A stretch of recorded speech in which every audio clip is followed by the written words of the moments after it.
stops us in our tracks. Bravely we prove in our striving, trudging together each day. Where there's a will, there's a way.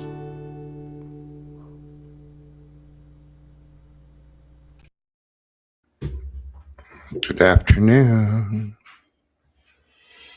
I don't really have much else going on. Wife is shopping. Got my other stuff taken care of. I've seen a lot of this, so I figure it'd be a good topic. Of course, Sunday afternoon is usually the worst time to kind of go live. Even though a lot of people are off, but they're off doing things, and I don't go live according to trends.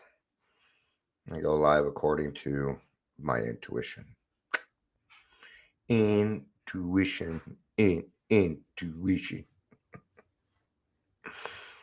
Right. You know, been around this program a long time. I've worked with a lot of alcoholics, and I'm going to tell you, I've heard every excuse in the book to not do the work. I've heard it all. Some of them even came out of my mouth. And the thing is, if you want what they have, right? What does chapter 5 say? It says, rarely have we seen a person fail who has thoroughly followed our path. I'm going to tell you something. You ain't going to get that path out of the plain English big book. That is not thoroughly following the path. Sorry. I haven't even really heard anybody compliment the thing yet. Honestly, I'm sure some people, and I can't really make that assumption. I haven't read the whole thing. I've heard excerpts from it. Let's do this. Let's do this real quick then. Let's go to Google. Plain English Big Book, Chapter 5, which would be how it works, right? Chapter 5, how it works. Here we go.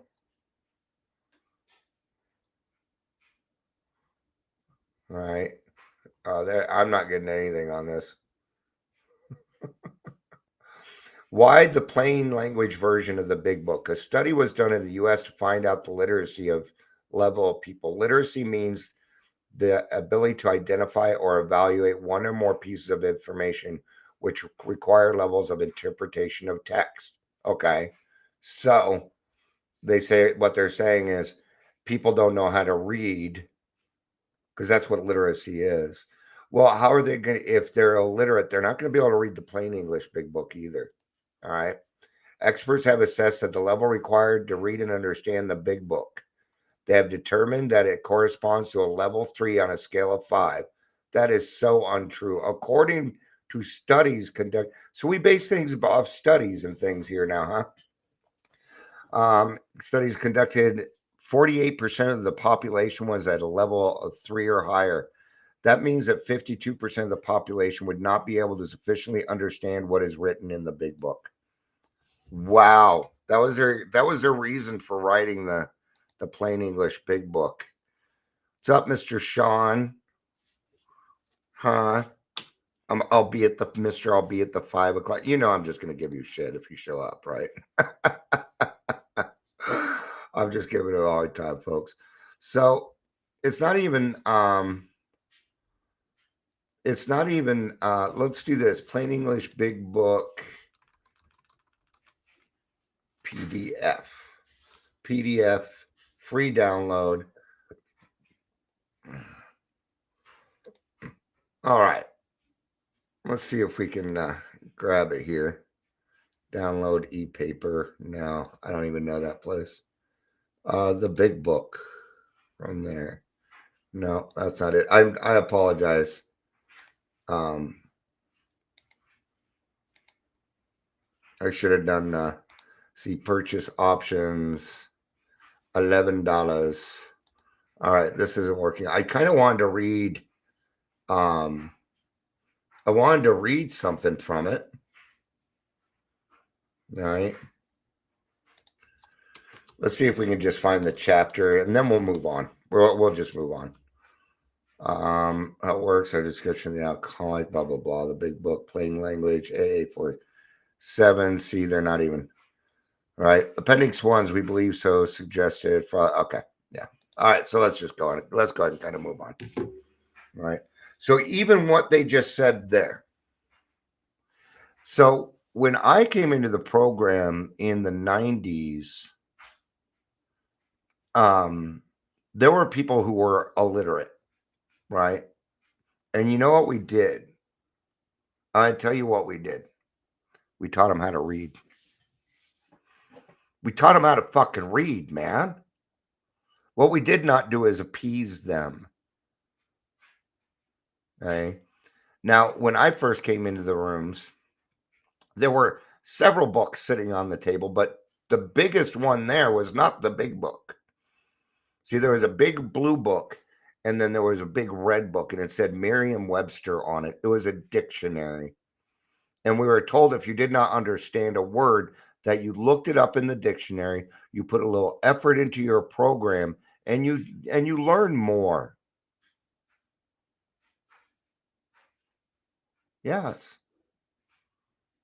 Okay. I learned a lot of big words because I looked them up in the dictionary. I did that with regular books too. You always had a dictionary around to look this stuff up. So is the plain language big book appeasement, or is it necessary? It's appeasement. We are not helping anybody out. And I found out about that. There was no vote on it. Actually, there was a vote on it, and it was turned down. It was turned down. But they went ahead and did it anyway. And it was a group of people. Yeah, see, it's not even giving it to you. You can't even download it. All right. That's not helping me any. Anyway, so we're gonna get off that part though. We're gonna get off that part. We're gonna do a little deeper dive, right? Dangers of laziness and complacency in recovery. Laziness and complacency can significantly derail the recovery journey from addiction, potentially leading to relapse and hindering long-term well-being, right? Here's the main one that I hear. Oh, I got it. You ain't got it. I ain't got it. I've been doing it a lot longer. I ain't got it. I know other people that have been doing it longer than me. They ain't got it either. Oh, let's see if it actually gives it to us. All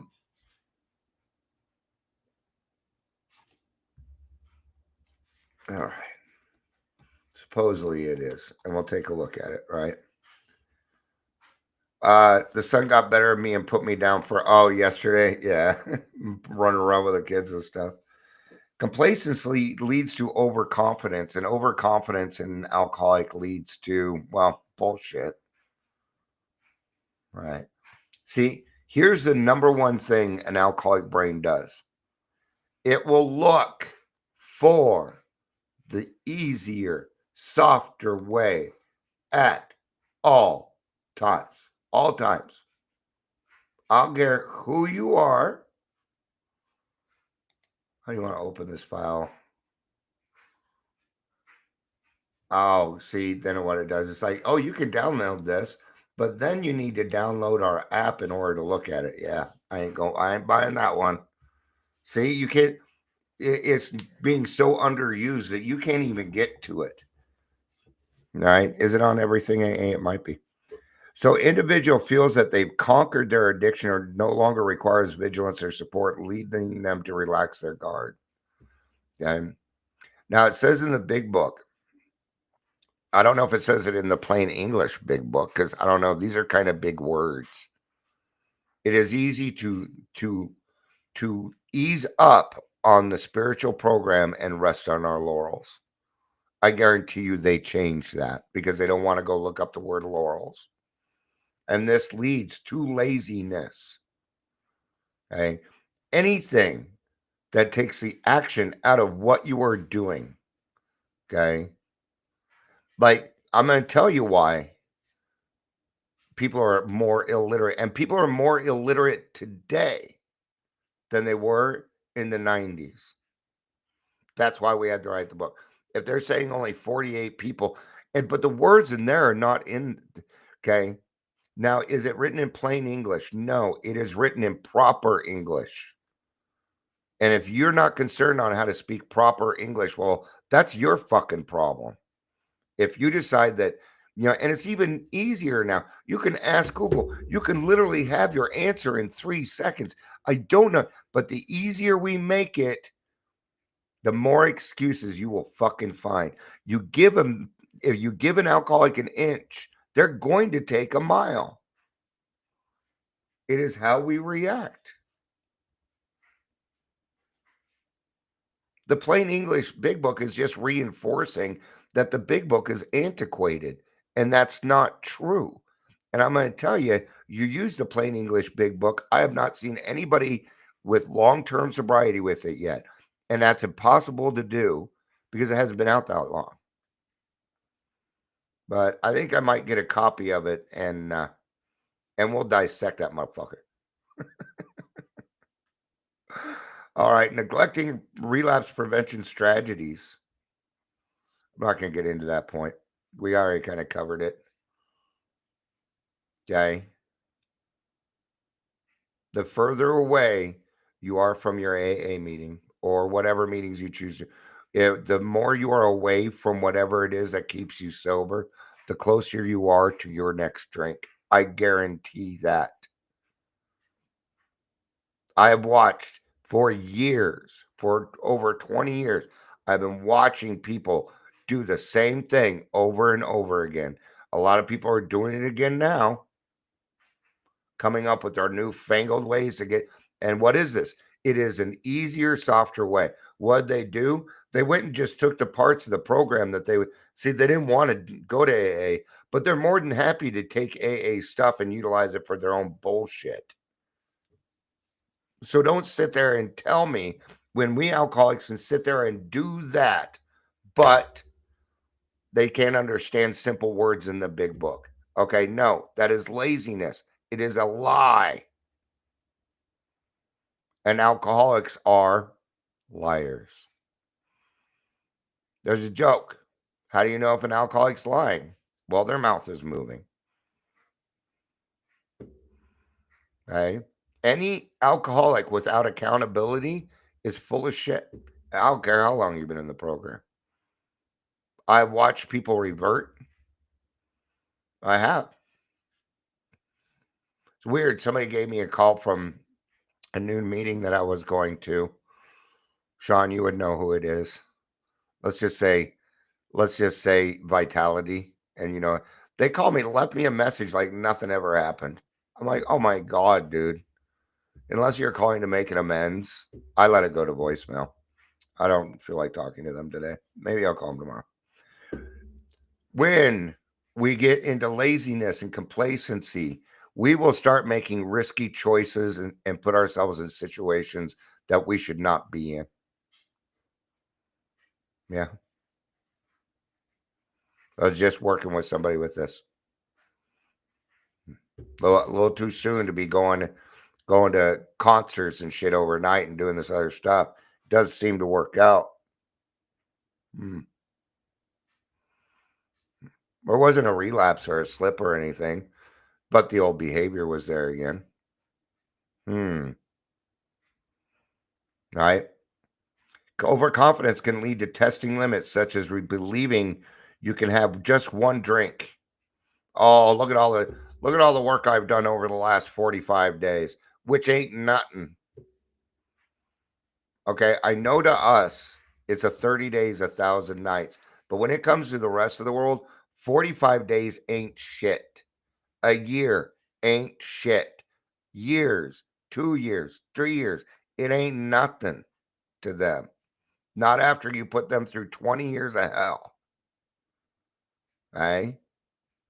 The key is this. You will start to balance out. Okay, this is the point. That make this your goal, that you have as much sobriety as you did drinking. Make that your goal, and then you will find true balance. I did 20 years of drinking. 19, actually. I have 21 total years of sobriety. So I've met it. Still doesn't quite even you out. I'm at 9 years now. I had 12 before. Right?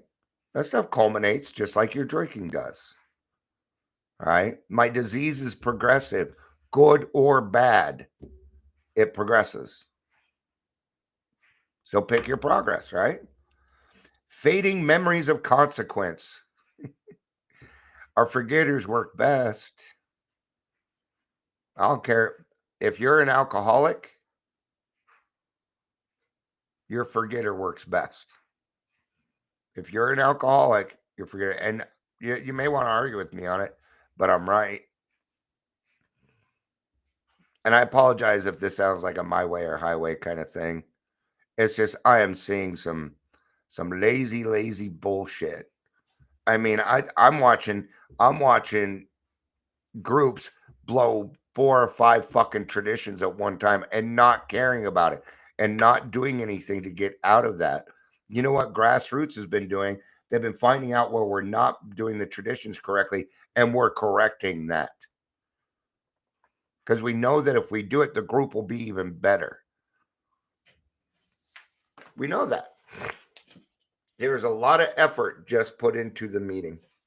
A lot of people show up and put effort into it. It's not often that you actually have to call on people in that meeting. And even when you do, they just start raising their hand because there's not enough people for you to hide in the background either. You're going to get called on if you go to grassroots. It's just there's not enough people. Now, once it hits like 30 people, sure, you probably hide in the background. But even then, probably still going to call on you. Reduced engagement in recovery. Reduce engagement in recovery meetings. It's always the first thing to go. Seems like people are just, yeah. And I've had conversations with a few people about that this week. Why? Because my forgetter works best. There's another really good reason why. Because I need to hear different recovery situations. Right? I've had people say, "Oh, Dion, I listen to your stuff, and that's all I listen to." I'm like, "Hey, well, I appreciate that. Gosh darn it, losing all my stuff here." And I tell them, that's not necessarily a good thing. I appreciate it, but you need more than me. My recovery is going to get you drunk. Here's the thing: all of our recovery journeys are the same. I'm sorry, all of our recovery journeys are different, but we follow the same path. Your experience is going to be different, but we're all going to do the same thing. It's hard for alcoholics to understand that because then they're just going to go to, well, you said every recovery is different. You didn't quite hear the whole thing. You just picked out what you needed to justify what it is that you want to do. You ain't pulling the wool over my eyes on that one. I mastered the art of manipulation on that one. Okay. It's not what I said. All right. Weakened commitment. It's another thing that I'm kind of getting upset about. People not showing up to chair or asking some people at the last minute. I've covered for somebody over the last 3 weeks twice now. And it happens I don't even like going to the meeting on Fridays now because it's like I'm just going to end up chairing. And then I ended up chairing the Saturday meeting for grassroots. I signed up for that one though. If you make a commitment, better fucking follow through on it. Okay. Also, if it is a Zoom meeting and you've got a group of people, it is not, you need to find somebody to replace you. And some of the excuses I'm hearing to not follow through on the commitment, to me, in my mind, are bullshit. I would never use those excuses to not share. You best be on your deathbed. Now, people forget. People forget. It happens every now and again. That doesn't bother me. When it's consistent, okay? If you're not going to follow through, don't bother signing up because it causes more confusion.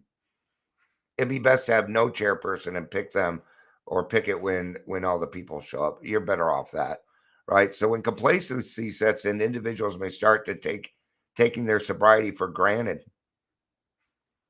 Well, reduced engagement, overconfidence, neglecting self-care, okay, leads to isolation, loss of accountability, and erosion of trust.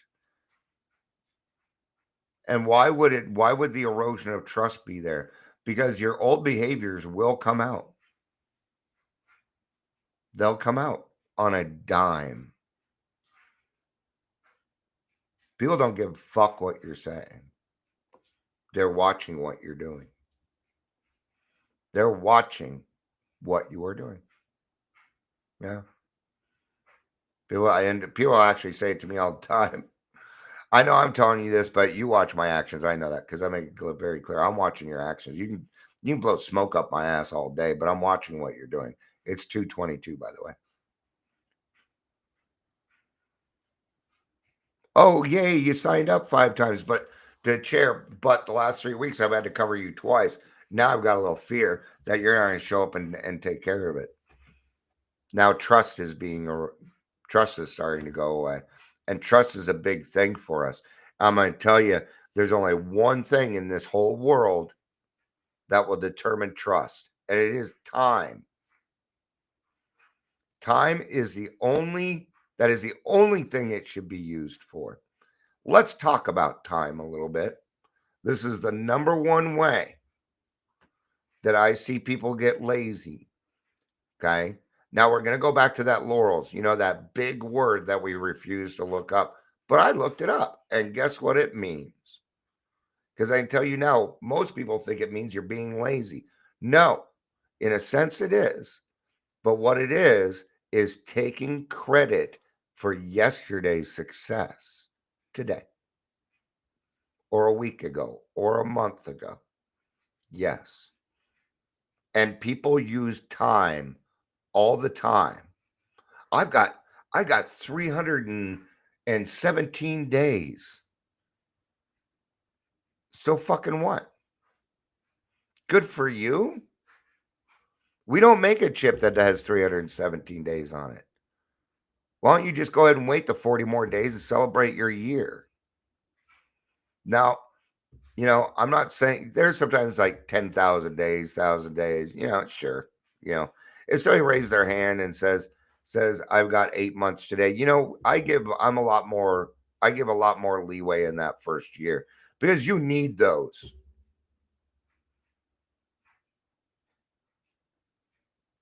Do you do that?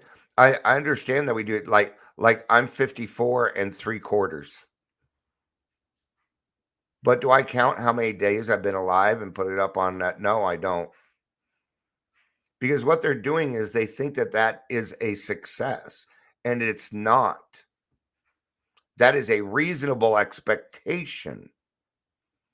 And if you take that for your success, then what you're going to do is Netflix binge all day because you think you got it. Or you're going to go make a video with half your fucking clothes off and do it in the gym because, gosh, that is just the pinnacle of recovery. God's sakes, recovery people, put some damn clothes on. Yeah, you look pretty.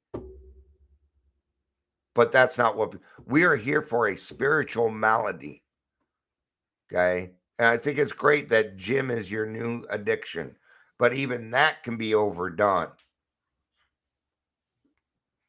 Well, I got a home gym. Yeah, and you're in there ignoring your damn kids. Or you're I was one day off. Sean has 316 days today. That's how good I am. That's funny, Sean. That's fucking hilarious. But he ain't bragging about it. He only brought it up because I said 317 days. That's like a 1 in a million guess that I was even one off. Good for me. What does it mean? It means I'm on the right track. It means that God is saying, what is he saying? Dion, yeah. He's saying yes to me right now because Sean sent me that. Yeah. I watch more people go out with day counting. No excitement, but it's the excitement of the day counting. Huh. I always relapse at 60 days, and I've got 32 today. See, we're already got a problem. So you're 28 days to relapse. Are you going to count down your relapse? Because that's what you're fucking doing. You ain't counting up, you're counting down.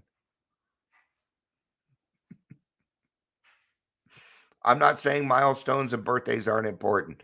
They are, but they are to be held for an appropriate time and place. We always want more of what we don't need. The only reason I would go out there and tell everybody that I have a certain amount of time that doesn't match it is so I can get pat on the head. Oh, you're a good boy. You are, Dion. You're such a good boy. Look at you all sober with your 16 days. Oh, you. Appeasement. Here we are again. I might as well be reading the plain English big book.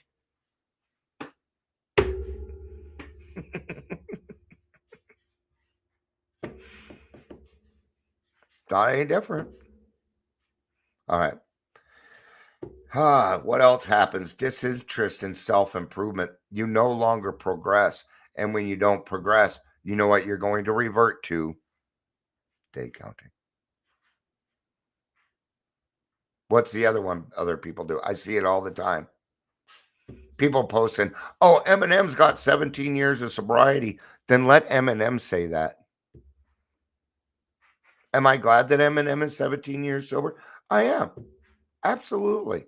But it's his fucking business. Why are you posting it? Why, do you know Eminem? Is he a friend of yours? Oh, and then you're going to tag him too. And then you're hoping that Eminem sees it so that he'll be your friend. Here we are again. Oh, such a good little boy. You're just a little puppy. You are. You're acting like a little fucking puppy.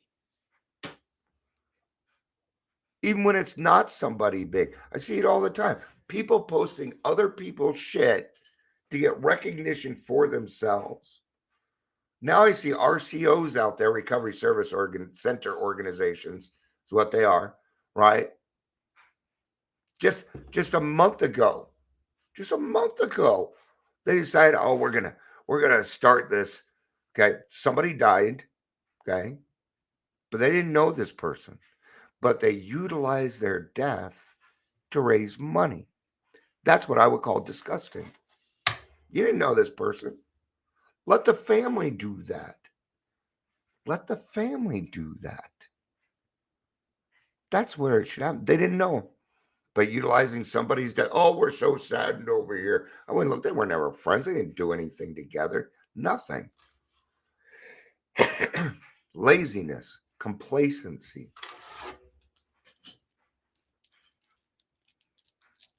You'll ignore your mental health issues, right?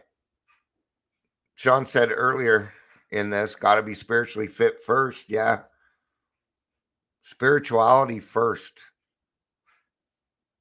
If I'm not working on overcoming my spiritual malady, the rest of it's just going to kind of suck. And I watch this time after time after time. People that work on their spiritual malady first stay sober. Beyond that, they live a happy, fruitful life. They have a joyful life. Every time. Every time. Now, every time I see somebody not do that, every time they go out. Every time. Patterns don't fucking lie. They don't. And the alcoholic brain is going to believe whatever satisfies their own justification. And you can search the internet for that and find it immediately. There's a lot of appeasement out there. Or using fear as a tactic. How many videos do you see out there? Oh, this was me when I was drunk, and this is me when I'm sober with pictures. What are pictures telling us? What the fuck did you do today to make the world a better place? Put on your fucking clothes. Put on your fucking clothes and go and serve soup. Do something useful in life. Because this is the main question. Every alcoholic who has been relieved of their alcoholism, who has been given another shot at this life, this is the one question you need to ask yourself. What have I done today to make the world better? What'd you do today to make the world better? I've been doing this is the third thing I've done today to make the world better. It's my second life. All right. I had a conversation with somebody earlier, making the world better. All right. Emotional transfer. When individuals lose touch with their intrinsic motivation, their why for recovery, their emotional investment in sobriety can decrease, making them more susceptible to cravings and setbacks. So everything that you do during the day is either going to increase your chances of staying sober or decrease them. Yes. For me, day counting is like getting out of jail. That's how I felt. When am I ever going to hit that night? I didn't even memorize my sobriety date until I was 2.5 years sober. I didn't memorize it. I let my wife memorize it because it didn't fucking matter. She would tell me when I had dates. And it was hard for me not to hold it in my head, but I would just get it, not worry about the day, move on. And I didn't know for a few years what my sobriety date was because I kept relapsing at this and this. And I became a chronic relapser. I became addicted to relapsing with the frothy emotional appeal and the poor Dion and blah, blah, blah. But it was just another fucking reason to drink. Right? Key takeaway: recovery is a lifelong process that requires ongoing dedication and effort. Avoiding complacency means actively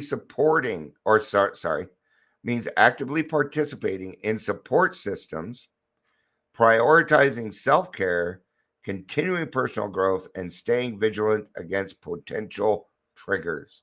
And you hear me say it all the time. You have got to take responsibility for your triggers. All right. I think I've yelled enough. And then, even then I didn't yell. I got a little passionate. Dion, I love your passion. You know, most of my listeners knows what that means, but I'll fill everybody else in. That's a nice way of saying somebody's crazy. Oh, Dion, I love your passion. Okay. Well, I love your shirt. So there you go. I guess we're even. I know what they're saying. When somebody's overly nice to me, I know when somebody's killing me with kindness because they don't like me. I know. You know it too. Right? So understand that humility and character building are the opposites of laziness and complacency. Right? Every day is a new day that you got to wake up, not come to. And man, I tell you now, you do not want the consequences of inaction. Trust me on that one. I've been there. I did that. I'm going to tell you something. It almost fucking killed me. And not just me, it destroyed a lot of fucking lives. Okay. So if you want to be 54 years old with 5 mental illnesses, then do what I did. But if you don't, then I would suggest you do what I'm saying here. I suggest that you listen to the people in AA and do what is suggested of you in the big book. I would highly recommend that. Thank you all for being here. I appreciate it. Let you get on with your Sunday afternoon. I love you. You know I do. Peace out.